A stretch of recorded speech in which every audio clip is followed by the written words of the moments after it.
effectiveness. And today's topic, we're really going to focus on generating and gathering the data you need, which is going to leverage from the topics we've run previously last year.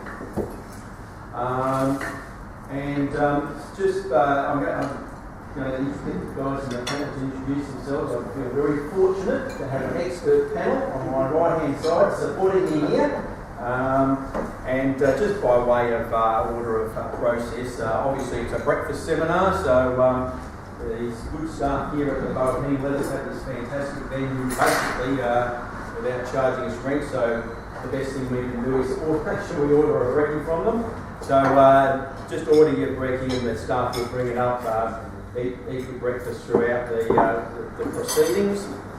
It's all relatively informal, and so we will actually try and wrap up my part of the presentation sort of in about 20 or so minutes. I'll get the panel to introduce themselves in a couple of minutes, and then really most of the time is really about cross-pollination, leveraging from some of the material I'm going to show to you to talk about your experiences, trophies in the trophy cabinet, more stories you've got. I'm sure we've all got it when it comes to customer relationship management and generating and gathering data for sales team optimisation. Toilets at the back if you do need to go, and we're going to make sure we wrap up just a couple of minutes inside 9 o'clock. Alright, so I'm going to take poetic license and do my introduction last. I'll hand over to the panel and get the guys just a quick snapshot, who you are, what you do, what your background is, and how it actually is relevant to the topic of sales team optimisation. Jeremy. Okay, hello guys, Jeremy Goodale. I primarily have worked for nearly 20 years in the liquor industry, working with Lion Nathan and Diageo. And over the last 5 years, I stepped out of the liquor game and tested my hand in a couple of different industries. I've been in the building industry, and currently I work as the general manager of Cannondale Sports Unlimited, which is a bike business. So for those of you who are bike enthusiasts, Cannondale, GT, Schmidt and Mongoose are the brands that I carry, US-based business. And I think, if I talk about just right now, very unsophisticated market all the way through, from supply to retail, and certainly from a sales perspective. And I've worked with Glenn now over the last few years to kind of glean some tips on how we can be the most efficient organisation for the amount of money that we have. And bike businesses don't tend to make a lot of money, so you're kind of working hand to mouth a lot. And I found that trying to drive some efficiencies out of a sales team has probably been the most critical factor for us to be successful. So some of the topics we'll talk about today, I've had some experience working most recently to try and drive some better outcomes. And that was my music, it's just sitting over there. Come over. Thanks, Jeremy. Duncan. Duncan Fraser-Smith. I've been a recruitment consultant for the last 10 plus years. Was on your side of the fence, so to speak. Prior to that, known Glenn for almost 20 years, which is a bit scary. Worked when I was at Ansell as National Sales and Marketing Manager, utilised Glenn with my sales team to really highlight some of the basics that weren't right. I suppose I'm a bit of an advocate in that regard and seen it work. Of course, the model's developed a lot since those days, but very interesting. What I did was set it up with decided to make a change in the corporate world, so I've been in building products, hardware, general industrial consumer goods. So I thought, well, what can I do? It's something I know. I've seen some good recruitment consultants, seen some rubbish ones. We've popping up there with the good, the bad, the bad, I judge you, politicians, lawyers, all sorts of shady characters. So what we bring to the table is, I suppose, actual knowledge of managing sales and marketing teams, understanding the market, not just trying to get a flick and stick, but actually, I suppose, trying to challenge and consult. Where we, I suppose, use today, which we'll talk about, is the data side of things, trying to use good data. When you people, it's often gut feel and perception and things like that. How can you build some robust systems, use a bit of data, use various tools, assessment tools, to make sure that you're actually making the right decisions. So that's been great. Thanks, Duncan. And for our sins, here at the next level, we're a small, I think we call ourselves a boutique consultancy these days. We consider ourselves to be sales team optimisation experts.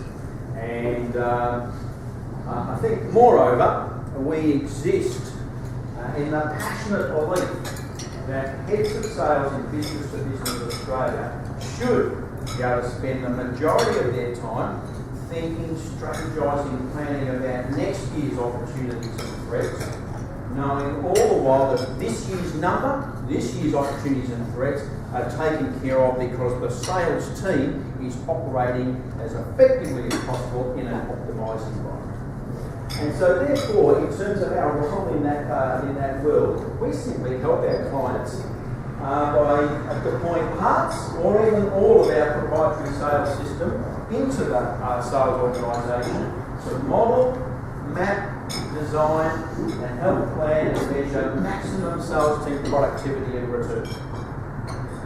And we work collaboratively, transferring tools and skills and knowledge into the client organisation. So the next level is the name of us, our business.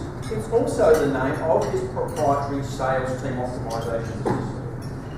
And so that system can be described as a sales team optimisation sales exec effectiveness system that's tailored for any business-to-business sales organisation, whatever walk of life, services, manufacturing, distribution, doesn't matter. And the best way to think of it in terms of tangibility is an end-to-end suite of modelers, designers and mappers that help you review, challenge and renew your sales team utilisation, strategy and benchmark. So it's all about optimising the sales process, systems and the team's performance. So the question, what is sales team optimisation? I'm not sure that there's one definitive definition, and I'm sure if I ask 20 questions I'd get at least 20 different answers.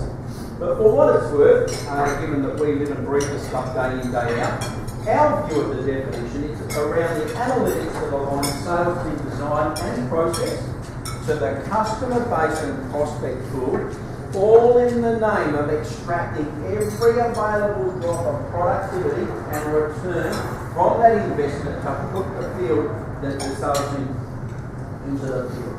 So it really is the science of engineering a sales system, a tailored sales system, that mobilises resource for best utilisation and maximum realisation. So sales team optimisation as a concept, how relevant is it today in Australian business-to-business sales organisations? Well, I'm going to put it to you that it's highly relevant, and the most scary part about that relevance is that many organisations don't understand or realise how relevant it is. By our numbers, and the numbers are a bit hard to do, so I borrowed some stats from Ibis World and a few other sources. We reckon in Australia there's about 40,000 business-to-business sales organisations that are sub-optimised. And the two things that are common amongst this highly heterogeneous group of companies, because I'm talking sometimes ASX top 200 listed companies, all the way down to small privately owned companies who might only have 3 or 4 or 5 sales reps on the road. This highly heterogeneous group, there's only two things that are common. One is that the degree of sub-optimisation is the thing that varies. They're all sub-optimised, it's just a case of how much. And secondly, it's a case of the degree to which they realise that they are sub-optimised. So what are the characteristics that tie together such a large and diverse and heterogeneous group of companies? Typically, all these companies will have at least a handful of your classic on-the-road sales road warriors, who in turn are applying a large and heterogeneous collection of customers and prospects, making repeat visits because those customers are in turn needing to make repeat reorders of consumable products and services. And finally, the final characteristic that tends to group all these companies together is that their customers, the people being visited, have pretty easy switchable supplier choice. So they are the characteristics that lend themselves to a sales organisation that in turn lends itself to optimisation. So put simply, break down the scientific and consulting jargon. Sales team optimisation is about creating a systemic environment for your sales team to ensure that you and them have the best chance day in, day out, that every visit is to the right person at the right time, the right frequency, with the right reason, delivering the right value within the right partnership framework. So in terms then of today's topic, how you go about generating and gathering your data to support your annual sales team optimisation, I'm actually going to, for a minute, go back 2 steps and do a very quick encapsulation of the topics we covered in September last year, and then when we gathered again in December last year, more or less as just a way of creating a segue or a framework for me to lead into today's topic. So in September we looked at starting the sales team optimisation journey, which better sales organisations do on an annual basis. It's not an episode, it's not a one-off event. And it's about assessing, putting the peg in the sand and assessing what does our current productivity look like and how do we compare when it comes to return on investment. So at that point we introduced the notion of the sales team optimisation equation. Resource level times visit capacity on the left-hand side of a pseudo-accounting equation type notion, equaling customer coverage and prospect penetration on the right-hand side. And at that September meeting, we spent a little bit of time looking at the detail of the different economic and productivity factors that sit underneath that and allow themselves for modelling to get your best outcome. We looked at the importance of setting some benchmarks in terms of where are we at the moment and where do we think we could be across the range of relevant productivity and economic drivers of your sales team. And this is really the notion of asking a threefold question of yourself, and really prosecuting yourself in terms of what do we look like, what does good look like, and what could we look like. And you should be thinking about asking those questions across a range of drivers, like a couple that I've just exemplified here. Visit activity rate, what do you look like compared to the industry's cross-industry standards, your visit drive time ratio, what do you look like, what does good look like, what could you look like, the cost of your visit, which can sometimes be a little bit of an oh-shit calculation when the number pops out at the end. And ultimately, what is the return on the investment that you're going to expect to make and take to the board to get sign-off for your sales team optimisation exercise? And then we finish that session by looking at the importance of setting your strategic direction as you embark on your annual sales team optimisation exercise. You can't maximise everything. You've got to be strategic and you've got to honour the equation, work out what you're going to see, what you're going to optimise and what you're going to maximise. So from that first session about setting your strategic direction, setting your benchmarks for your productivity standards, we then came back in December and looked at renewing your sales strategy. And we used this model to exhort you all to, at the annual stage of your annual sales team optimisation, to really consider the way your go-to-market strategy looks like from the point of view of a value chain or distribution channel model. To work out what are you in your value chain. Who are your intermediaries that buy the product on the way through? Are they resellers, value adders, wholesalers, distributors? Who are the other players in the chain that actually don't buy the product but play a role in adding value nonetheless, specifiers, installers, other forms of value adders? Who and what are the end users? So to really get granular and work out the segments in your value chain, document them, and then we had a quick look at some of the tools that will actually help you post that debate and do that. You know, for each one of these little columns here, nominate the segments like we saw in the model before to ask the question, what are the intermediaries in the chain? What role do they play in terms of buying? Do we trade with them? Do they compete against us? Who are they? How many of them are they? And what do they look like? And then and only then can you then line that up. Sorry, that's a bit small, but we don't need to get fussed on the detail. And then to say underneath each one of these columns, which parts or which members or role types of our sales team do we or do we not send to go and make regular visitation to the members in that segment?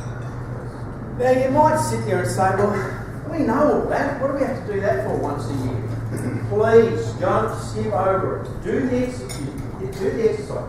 Prosecute yourselves. Interrogate. Why do we send salesmen to this segment here and not this segment there? Why do we put X% of our effort here and only Y% of our effort here? By doing that, facilitating that debate, it should do three things. Are we making the best bets when we play our go-to-market strategy game? Who are our customers? And how do we define a customer? Is it a direct purchaser, an indirect purchaser? Is it a value adder? Is it a specifier? Who are our customers? And then ultimately, and my segue into today's topic proper, generating and gathering the data, it will form the scope around which players in which segments are we going to gather the data for as we think about who we align our sales team to. So with that segue then, generating and gathering the data. And we find that when you're undertaking an exercise like this, there are 6 tranches of data that you should be looking to gather to run your annual sales team optimisation. And probably the first 2 are the most important. It's what we call CV and PV. CV, current value, I'm going to define that in a minute. PV, potential value. So current value. So we define current value as the value of all products and services purchased by each and every customer in your customer base, from your biggest Goliath all the way through to all your rats and mice. And it's not only what's being purchased directly, but also what's being purchased indirectly via channel partners between you and the customer. Resellers, wholesalers, distributors, that sort of thing. It's ideally calculated and expressed in terms of customer margin contribution, would be the ideal. And the currency, this currency you see there needs to be determined in terms of the finance system practicalities. In other words, if you can't get margin out of your finance system when you're extracting the data and you're forced to run it with revenue, well then so be it. Or even unit volume. So it's the practicalities of what's available to you. Think about the method and the period. If you're in a fairly stable industry, probably annual is fine. If you're in a rapidly changing industry, you might need to do it, say, on a 6-monthly basis. And recognise that it is like taking a photo. It's a snapshot in time. It doesn't attempt to account for growth rates and trends at the time, and that's why determining whether you need to do it annually or more or less frequently then comes into play. The data should be attained for every customer over the defined period. Now again, the subtitle of my heading, Generate and Gather the Data, was the balance between practicality and purity. You almost never get a situation where you can get every customer, especially if you've got a customer base of thousands. But look, the blue sky perfect world is to try to get your CV data for every customer, regardless of size, shape, form or group. Now interestingly, when you do that exercise, what tends to pop out of the analytics when you rank all customers from biggest to live to all your rats and mice is it provides a useful insight into the spread or the vulnerability of your business. And we talk in terms of, and one of the analytics, one of the tools in our suite of analytics runs what we call the CV shape of curve. Now what you're looking at here is a pair of curves. In fact, a red curve is the classic Pareto principle 80-20, 10-10, 10-70 type scenario. And the blue line is this particular kind, in this particular case, on the same axis so that the comparison can be made. So for example, in this case, this particular client of ours enjoyed 72% of the CV margin coming from 28% of its customers. So just a slightly different there to the classic 80-20 top end rule. 13 was coming from 13, a bit fatter in the midriff than the 10-10, and 15 was coming from the bottom 59, so a bit chunkier than the classic 10-7. Now, and you can see that when you compare the blue and the red lines. Now, interesting, yeah, worthy of a 20-minute debate, yeah. The most important thing out of this is that beyond the initial interest debate, it becomes a critical input into what is ultimately going to be a mathematical way of classifying your customers for in-field targeting. So hang on to that notion. Now, as you think about current value, what it looks like, how you would get it in your industry, a couple of realities, a couple of pitfalls to have a think about. So, if you trade directly, it's almost certainly going to be quite easy because you'll be able to extract it directly out of the company's finance system. If you trade indirectly, or if you trade conditionally, in other words, sometimes with some customers, in some situations directly, sometimes indirectly, then you have another question to negotiate your way through in terms of what the CBA data is going to look like and how you're going to get it. And it really comes down to whether you've got access or what we might call line of sight data. And this is really the question of the relationships you enjoy with your channel partners and the degree to which they are selling your product to the end customer and are willing to share that data back with you as to how much is going to which end customer. And I know, Guy, you and I have had that chat about how difficult that is in your industry. So it will be horses for courses. Some situations, channel partners are willing. You might have to pay them. In some cases, they might be willing, but they just might not even have the systems themselves to be that granular in terms of the way they are able to share data or even use it themselves. So that's current value, potential value.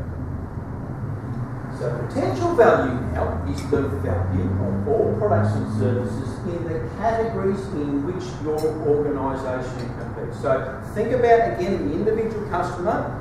You've now got the definition of CV as it relates to that customer. Now the definition of PV at the individual customer level is what is their throughput, what is their consumption, what is the size of the pie in which we get our wedge from. Again, it needs to be thought of and defined and captured in terms of what's going direct and what's going indirect. Similarly, PV data is ideally calculated and expressed in the same currency as CV data. Similarly, again, method and point of data collection should then be set and implemented. Now, one difference between CV and PV, so PV collection with all customers, just like I exhorted with CV, but PV should ideally be collected on all prospects as well. CV not relevant to prospects, but CV equals 0 for a prospect. PV highly relevant for prospects because that's going to tell you who you should target and who you should leave for someone else's target. Now, potential value typically is more challenging to gather than current value. And there are a number of considerations to bear in mind because it's nearly always a trade-off. And the things you need to consider is what data is readily available versus what you need to generate or even what you can generate. What of the collection is going to require sales team involvement? What can you get that you can get independent of the sales team? And what can you get that is real data, revenue, marginal volume, versus what are you going to have to get by proxy? I'll give you some examples of some proxy situations in a few moments. Again, snapshot in time doesn't attempt to account for growth. And also, a PV-shaped curve will fall out of the notion of biggest Goliath to all the rats and mice. So it's a similar notion to what we saw with the CV-shaped curve when we're now looking at the PV-shaped curve. This one just happens to be a very graphic example in the sense that the red line is very different to the blue line in this case because this happens to be a particular industry that's government regulated, so they like to have a nice size spread rather than the classic steep curve. But again, the value of an exercise will bear out the degree to which your curve differs or assimilates with the classic Pareto 80-20, 10-10, 10-70. Now, potential value. So the typical realities and pitfalls will be the same as what we just experienced and walked through with CV. whether you trade directly, indirectly, or conditionally. But again, because of the extra layer of complexity with PB, there's another layer of considerations as well. So if you can access industry or channel data, and if you can get that down at the individual customer level, that's gold. That's what we would call gold level PB, and that's a great place, a great shape to be. If you can't, then you're likely to be looking for a kind of a silver level, and that will look like a well-profiled customer database, whether that be in your CRM system, wherever, where each customer is profiled against a set of profile standard or characteristics or criteria that will be relevant to your industry. If it's a multi-factor type profiling thing, then you're likely to then come into a situation where you want to design a kind of a weighted rate proxy model to be actually able to calculate a single point PV. So that's what we would call silver level, which you would aspire to if gold level is just not attainable in your industry. Now, if you don't even have silver for whatever reason, then all is not lost. So long as you can gather market size, total market size, whether that be national or even down at a state level, and I can't think of too many industries or markets that can't at least get that data, then you can run a kind of a forced distribution exercise that will require you getting your reps to sit down for 2 to 3 hours over a cup of coffee, give them a shape of curve like we've just seen before that will be relevant to your industry, and get them to force fit the customers into the appropriate breaks based on their knowledge. This stops them you overly using subjectivity or getting too many in the upper tier or not enough in the upper tier. That's called a forced distribution. It's quite there's a technical approach to it. If the sales team is well briefed, for them it's relatively easy, but really the scope of what it looks like and how you do it is beyond the time we've got today. But I really want to share that with you to give you the idea that really there's always a way. Even if PV looks hard, and too many organisations, in my humble experience, walk away and say, well, it's too hard, we can't do it. Don't do that. There is always a way, and it's too important not to. And in fact, we've got this little roadmap. I'm happy to share this with everyone. We've got this little roadmap that helps you work your way through your possibilities. So here in this little matrix, I've got my columns with the sorts of considerations to do with real data versus proxy. What's available, what needs to be generated, what requires the sales team, what doesn't. Against running this way, the gold standard, the silver standard, and the bronze standard. So I would suggest you interrogate in the order of the sequence. So going along the top row to ask yourself, do we have industry or channel data that's accessible? Is it going to be accessible at real data versus proxy data level? Is it available? Do we need to generate it? This becomes not applicable because by definition you don't need your sales team involved to get it. It's going to come from another source, another channel, another way. So then if you happen to be in an industry like a couple of clients like we have who supply through the rural reseller channel into the agri sector, or a client of ours who is a pharmaceutical company supplying through to retail pharmacy, you can get industry data or channel data down at the individual customer level. It's real data, you don't need the reps involved, and you either have it now or you go and get it by buying, begging, stealing or borrowing. If you happen to be like a client of ours who's supplying into bags into the school sector, then you've got the same situation, but it's proxy data. Another client of ours supplying into the aged care facility. So proxy, number of kids in a school will be a proxy for consumption of bags. In the aged care facility, number of high care beds will be a proxy for the potential value of an aged care facility. So if you exhaust your top row and you come up blank, then you're forced down to the next row, and then you're into your profiling. What have we gathered? Have we been disciplined in profiling our customers, or do we get our reps to actually get disciplined and start gathering that data that we should have really been getting anyway? So again, is the proxy model going to run on real data?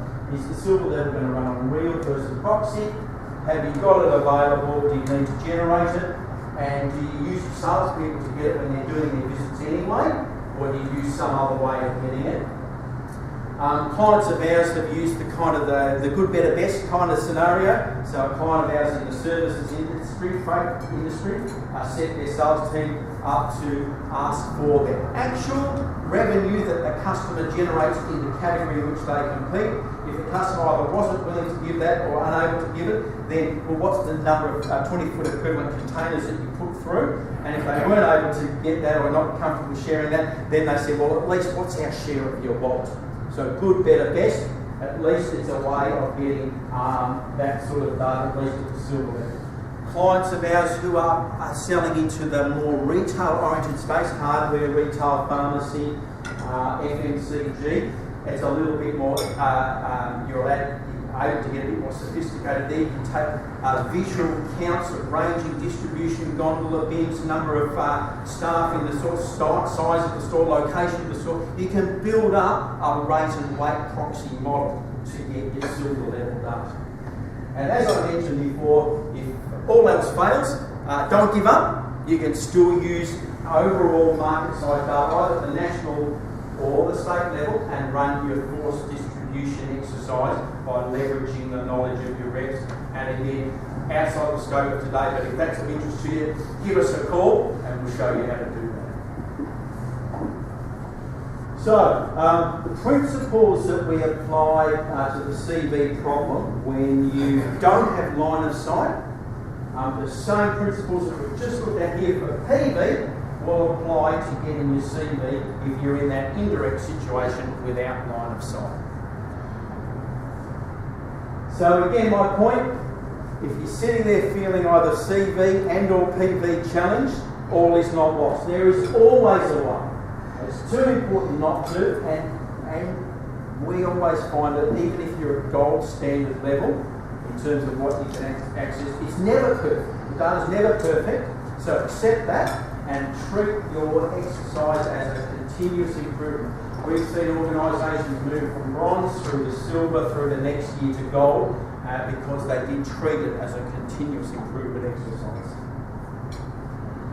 I'm going to stop and pause for a moment and call on my erudite panel for some reflections and whatnot. I did mention that there were 6 tranches of data, and I've laboured on the 2 that are most important, CV and PV.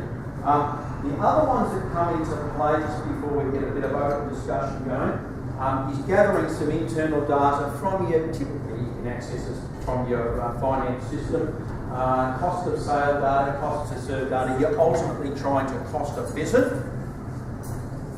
There's some basic internal sales and productivity and return data, the likes of what we saw before when I was showing you the bell curves. There's some basic external competitor sales team and market data. Again, we can give you a checklist for these sorts of tranches of data at point number 4 and 5 here, which are more simple than the CV data collection. And the last one's an interesting one, which if we get time today, we'll look at getting the sales execs to do their own time allocation exercise via a kind of a survey monkey type tool to understand what they're doing, why they're doing, how much time they're spending on value-adding, value-destroying activity. But before I rattle on too much longer, I'm just going to draw breath for a little while and look to my panel and get some observations, some reflections. Guys, you don't have to agree with what I've said, contradict me. Over to you.